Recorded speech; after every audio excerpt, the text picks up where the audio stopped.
He took the blame, so his friend wouldn't be expelled. 10 years later, 100 uniformed officers showed up at his wedding.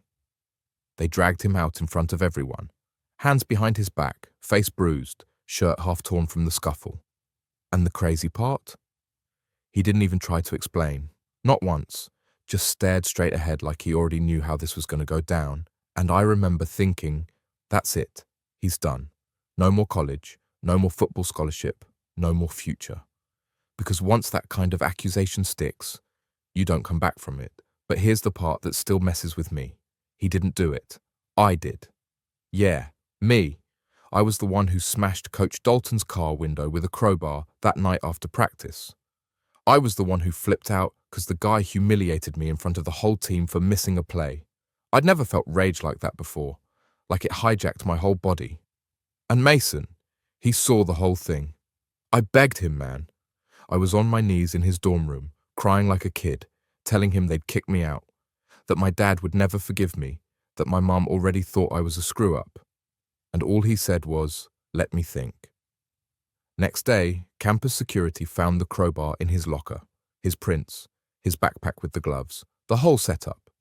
He didn't say a word. And when the dean offered him a choice, expulsion or going through some alternative disciplinary route that meant public apology, anger management, probation, he took it.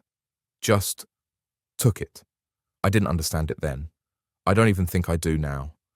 But 10 years later, I watched the church doors open at his wedding and saw something I'll never forget. Rows of uniforms, military, police, firefighters, all standing at attention. 100 of them, at least. Every single one had a story about Mason. And that's when I realized he didn't just save my future, he built a life out of saving everybody else's. You want to hear the whole thing? All right, let's rewind. Back to the start, I met Mason the first day of freshman year. He looked like a linebacker, talked like a therapist, and carried himself like he'd already lived a couple lifetimes before college. I didn't get it at first, how someone could be that calm, that centered. I was all nerves and sweat and bad jokes trying to fit in with the team. He just showed up, nodded, and started lifting. Coach loved him, so did everyone else, not because he talked much, but because when he did, you listened. I remember one night, we were sitting on the roof of the science building. Don't ask me how we got up there. And I asked him, dead serious, man, what's your deal? You some kind of monk? He laughed, real quiet, then said, nah, I just already messed up once. I'm not trying to do that again. I didn't push, should have, but I didn't. It wasn't until junior year that things started spiraling. We were both starters by then. Team was doing good. NFL scouts were sniffing around. Everything felt big, too big. And then came that game, homecoming. I blew it, dropped the winning pass with 12 seconds left. Coach went ballistic. Not just yelling, but that sneering kind of disrespect that sticks to your ribs. Called me a waste, said I didn't have a single shred of discipline in front of everybody. And the worst part, he was right. At least that's what I believed in that moment.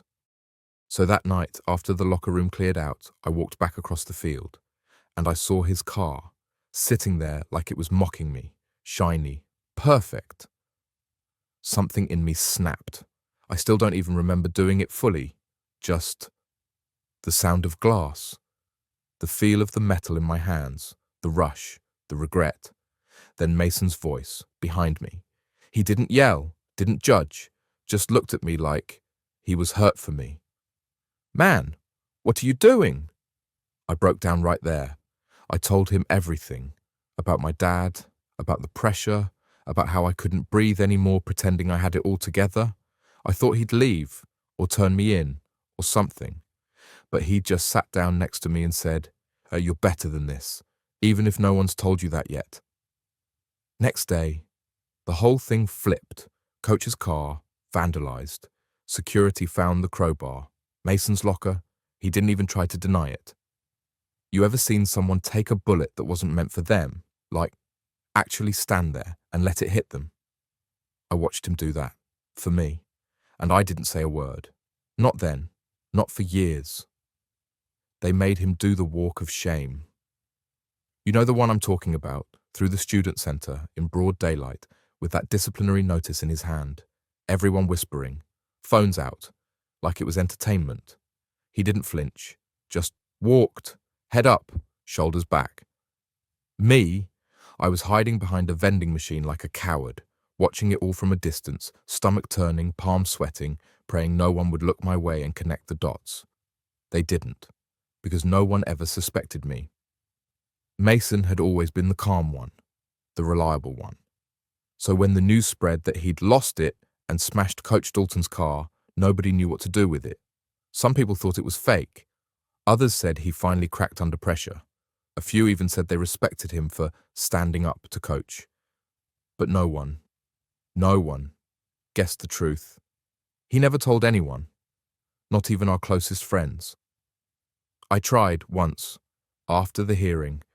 I found him sitting alone outside the gym, elbows on his knees, staring at the gravel like it owed him something. I walked over, sat beside him, didn't say anything at first, just sat. Then I whispered, "You shouldn't have done that."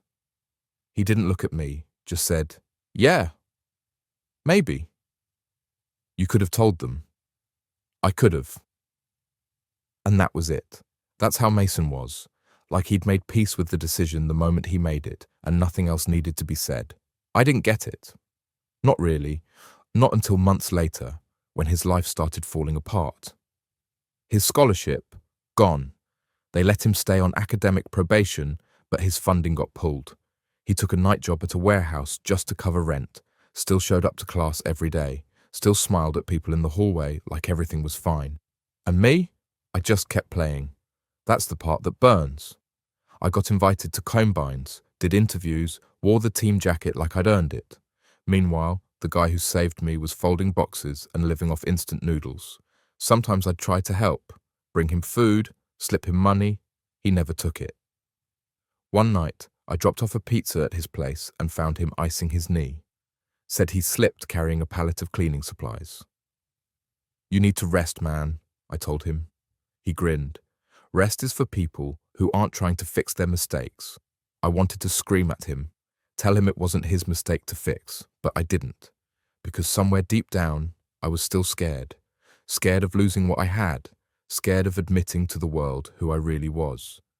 So I watched him suffer, and I stayed silent. Fast forward to graduation. I got drafted. 4th round. Not bad. My family threw a party. My name was in local papers. My old high school coach texted me a congrats message with 16 emojis. Mason? He didn't even walk the stage. He finished his degree in silence. Packed his things, moved out in the middle of the night. I found out 2 days later. His roommate told me. He didn't leave a note, didn't leave a forwarding address. He was just gone. And for years, I didn't hear a word. No updates, no socials, nothing. It's like he vanished. And I tried to forget, tried to convince myself that maybe he wanted it that way, that maybe he needed a fresh start and I was just a ghost of a life he didn't want anymore. But then one morning, out of nowhere, I get this email. Subject line, "Hope you're well." It was from Mason. Simple, no drama, just said he was in town for a few days and wondered if I wanted to grab coffee. My heart damn near exploded reading that. We met at this quiet little diner near the highway. He walked in wearing a badge. Yeah, a badge. Detective Mason Quinn. I almost choked on my coffee. He looked different, sharper, still calm, but with this energy like he knew exactly who he was now. I just stared at him and said, "A cop." He laughed. "Weird, right?" I said, "Dude, they expelled you." He shrugged. Didn't stop me. Turns out he worked his way back, finished a criminal justice degree, took night classes, got into the academy, crushed it. I was stunned. He told me about his cases, the families he helped, the addicts he talked off ledges, the kids he visited after school who didn't have dads around, and then he looked at me and said, real quiet, I figured, if I was going to take the fall for something I didn't do, I might as well use it to help people who actually can't speak for themselves. I didn't say anything. I couldn't. The guilt hit me like a truck, years of it, so I did the only thing I could think of. I told him. Everything. Right there in that diner. I confessed. Loud, raw, no excuses. People stared. I didn't care. He didn't interrupt me once, just waited. When I finally stopped, hands shaking, voice wrecked, he just looked at me and said, "Thanks." And then he smiled. "I forgave you a long time ago. I just wanted to make sure you forgave yourself." I sat there frozen, like the whole world had hit pause except for the sound of his spoon stirring that tiny cup of sugar into his coffee. "You forgave me?" I asked, barely able to get the words out. "Yeah," he said, calm like always. "I mean, I won't lie. There were nights I hated your guts, especially when I was busting my ass stacking crates while you were on ESPN, but I also knew you weren't a bad person, just scared. I've seen worse. A lot worse." I didn't even know what to do with that. I mean, what do you say when the guy whose life you nearly destroyed tells you it's okay? I asked him why he reached out. Why now? He said, "Because I'm getting married." I must have blinked like 5 times. "You? Mason Quinn? Tying the knot?" He laughed. "Yeah, man. Her name's Ali. She's a nurse. Met her at the precinct, after a car crash. She stitched me up. I asked her out the same day." I asked him if she knew. About college. About me. He nodded. Told her everything. First year we dated. She said, "Well, sounds like you're better than most people who never made mistakes at all." I smiled, but deep down I felt that old shame crawling back. He reached into his jacket, pulled out a wedding invite, and slid it across the table. "I want you there," he said. I stared at it. My name, printed in gold letters. It felt too good, too undeserved. "You sure?" I asked. He looked me dead in the eye. "If you don't come, I'll send cops to your house." We both laughed, but he meant it. And I think that was the first time in a long time I felt something close to peace. So fast forward a few months. I'm standing in the back row of this beautiful little church just outside the city, sun pouring through stained glass, everyone buzzing, dressed to the nines. And then they walked in. Not the bride, the uniforms. Dozens of them. Cops, paramedics, firefighters, military. They came in silently, 2 by 2, like some sacred ritual, lined both sides of the aisle, stood at attention. And I realized these weren't just guests. These were people Mason had saved. The guy whose life I almost ruined had spent the last decade rebuilding everybody else's. One of them, this older firefighter with a burn scar down his neck, caught my eye. He whispered, "You know Mason?" I nodded. He said, "That man carried my daughter out of a fire before the roof collapsed. Would have died if he didn't go back for her." I swallowed hard. Another guy tapped my shoulder. "Soldier," said Mason used to send letters to his little brother overseas. Every week. Said those letters kept him sane. Someone else said Mason helped him get sober. Someone else said he talked them down from ending it all. And I just stood there, surrounded by people whose lives he'd touched, while mine was barely holding shape. That's when the music started. Bride came down the aisle. Mason stood there at the altar, beaming, confident, whole. And for a second, I saw that freshman year version of him again. The one who took the fall. The one who never asked for credit. The one who somehow turned pain into purpose. After the ceremony, we hugged, tight, no words needed. Then, while everyone danced and drank, Mason pulled me aside and said, "You ever think about doing something different? Using your name for more than just stats and sponsors?" I didn't answer, but I thought about it, a lot. And 2 months later, I did something that shocked everyone. I quit football. People thought I lost my mind. Agents called non-stop. My mum cried. My old teammates texted me like I was having a breakdown. "Bro, you're giving up millions," one of them said. "You're walking away from everything we worked for." Yeah, I was. Because the truth is, None of it meant anything anymore. Not after Mason.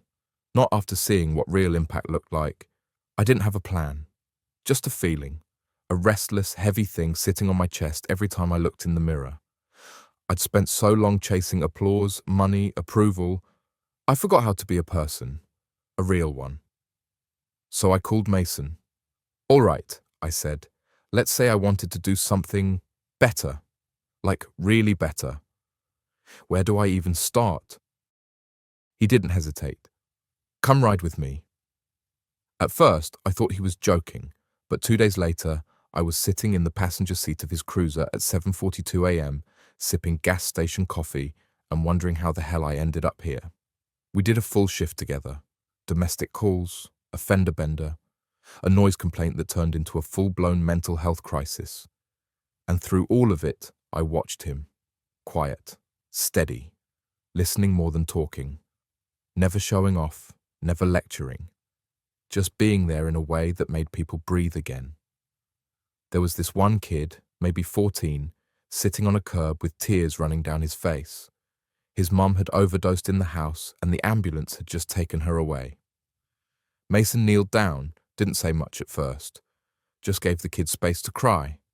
Then he took a toy police badge out of his pocket, cheap plastic, and handed it to him. You're in charge now, he said. Think you can help us keep things steady until your mum gets better?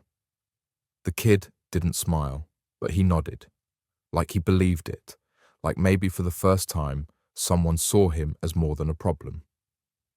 When we got back in the car, I asked, how do you do this every day and not lose your mind? He looked out the window for a long second, then said, I don't do it not to lose my mind. I do it to remember who I am. And that hit me, because I didn't know who I was anymore. Not really. Football had been my identity for so long, I'd never built anything underneath it, just muscles and marketing deals and a bunch of interviews where I said the same fake lines over and over again. I wanted more, so I kept riding with him. One shift turned into 5 into 10. Pretty soon I was volunteering at community centres, speaking at youth shelters, telling kids the truth about who I was and who Mason was. It wasn't flashy. No trophies, no crowds, but it felt real. Every once in a while, someone would recognize me. Wait, aren't you that guy from... I'd nod. Yeah, I was, but now I'm trying to be someone else. One night, after a school talk, this girl came up to me, maybe 17, shy as hell, said her brother had been in juvie and felt like his whole life was over.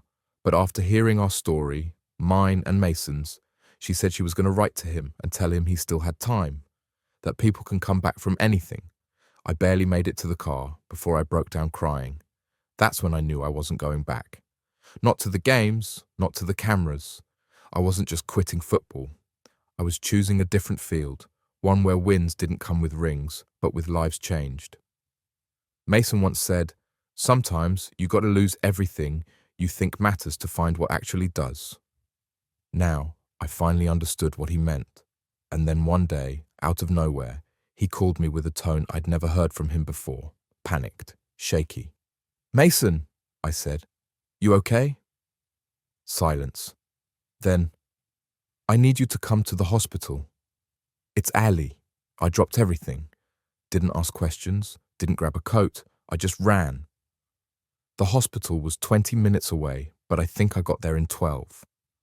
My chest was pounding before I even got to the lobby, and when I saw Mason pacing back and forth, hands on his head, eyes wild, man, I'd never seen him like that, not once. Mason, I said, grabbing his arm, what happened? He looked at me like he didn't even recognize me for a second. Then he said, she collapsed at work. Just dropped, no warning. I felt like the floor shifted under me. Ali was tough, funny, sharp, the kind of person who made you feel like everything was going to be okay just by being in the room. And now she was somewhere behind those ICU doors, unconscious. They said it was a brain aneurysm, out of nowhere, no symptoms, nothing we could have seen coming. Mason sat down hard, like someone had cut his strings. He put his face in his hands and didn't say a word for what felt like hours. I sat next to him, just like he had for me, and for the first time, he cracked. "I can't lose her," he said, barely above a whisper. "I can't." I wanted to tell him he wouldn't, that she'd pull through, but I couldn't, because I didn't know. And Mason didn't need promises. He needed someone to stay, so I stayed. I stayed through the night, through the beeping machines, the tired nurses, the silence that felt too loud. I watched him talk to her through the glass, hold her hand like it was made of porcelain. I watched this man, the same man who carried other people's pain like it was nothing, finally break under the weight of his own. And I swear, I would have traded places with her if I could. Next morning, the doctor came in, said the swelling was stable, that the next 48 hours would be everything. So we waited. And somewhere in that waiting, Mason turned to me and said, "I never told you why I really took the blame." I blinked. "What?" "In college, with the car, I told myself it was about protecting you. And yeah, that was part of it, but it wasn't the whole thing." He looked straight ahead, eyes glazed over. "My brother," he said. "His name was Marcus. He was 17 when he got locked up. Wrong place, wrong time. His friend shoplifted. Marcus tried to walk away, still got charged as an accessory, spent 4 years inside, came out different, angry, lost. I didn't breathe. He used to say," Mason continued, "one bad choice follows you forever. Doesn't matter if it was yours or not." He shook his head. "I couldn't save him. I watched my own brother get eaten alive by a system that didn't care about nuance. So when I saw you that night, with that look in your eyes, I saw Marcus. I saw what could happen to someone if no one stepped in. That's when I understood. He didn't just save me because I was his friend. He saved me because he knew what it looked like when no one did." Ali made it through those 48 hours. She opened her eyes on the third morning, weak, confused, but alive. Mason cried so hard he almost fell over, held her like she was made of light. And you know what her first words were? "You look like hell, babe." He laughed. We all did. After that, it was weeks of rehab. Slow, hard recovery. But Mason never left her side, fed her, read to her, held her through the tremors, every single day. And one day, while she was resting, he turned to me and said, "You remember when you asked how I do this every day and not lose my mind?" "Yeah." He smiled. "I don't do it alone." I realized then, it wasn't just Mason who saved people. Ali did too. She saved him. And now it was my turn to give back. So I did something I never thought I'd do. I applied to the academy. I almost didn't go through with it. The night before the academy interview, I sat in my car outside the building for over an hour, just staring at the door. My hands wouldn't stop shaking, not from fear of failing, but from this voice in my head that kept saying, "You don't belong here. You're just the guy who got lucky someone else took the hit." I thought about turning the key, driving off, disappearing. Then Mason called. He didn't say much. Just, "I know what you're doing, and I know you're scared, but let me remind you, everything I did back then, it wasn't so you could run from this. It was so one day you could stand here and own it." I sat in silence, hand on the wheel. Then he said, real soft, "They don't need perfect people in that room. They need real ones." So I went in, and I told them everything. No lies, no spin. I told them I was the kid who watched someone else take the fall for his mistake, that I spent years hiding, pretending, running, but that someone believed in me enough to sacrifice everything. And now it was my turn to give something back. When I walked out, I didn't know if I'd be accepted. But it didn't matter, because I had finally stopped running. 2 years later, I stood beside Mason again.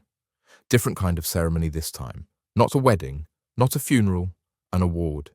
He was being honored by the city for exceptional service to the community and unwavering dedication to others. That's what the plaque said. What they didn't say was that in the 10 years since college, Mason had saved more people than some departments do in a lifetime. That he'd pulled addicts from bathroom floors, carried kids out of fire traps, held mothers who lost their sons, sat with veterans who couldn't sleep, talked gang members out of retaliation. That he'd spent his entire adult life giving parts of himself away so others could keep theirs.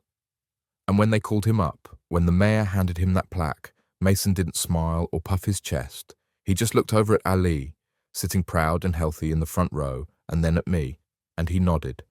That one nod said it all. Said, "We made it." After the ceremony, we stood outside, rain coming down light, but steady. He looked at me and said, "You know, for the record, I never expected any of this." I laughed. "Yeah, me either." Then he said something I'll never forget. "We don't get to choose the moment that defines us, but we do get to decide what we do after." So now I'm the one behind the wheel. I wear the badge, I walk into schools, I sit on the edge of hospital beds. I tell my story to kids who think it's too late. And I tell them about Mason, about the man who chose grace over vengeance, purpose over pride, who stood still while the world blamed him so someone else could stand a chance. And every year on the anniversary of that wedding, I watch as uniform after uniform shows up. Not because they have to, because he showed up for them first. 100 strong, lining the pews, quiet, respectful. And at the front, Mason and Ali, still holding hands, still saving lives. And me? I finally feel like I deserve to stand beside them, because I stopped being the guy who ran and became the man who stayed. If you were in this situation, what would you do? Have you ever gone through something like this or helped someone who did? Let us know in the comments. Like the video if you felt it, and subscribe if you want more life stories that stay with you.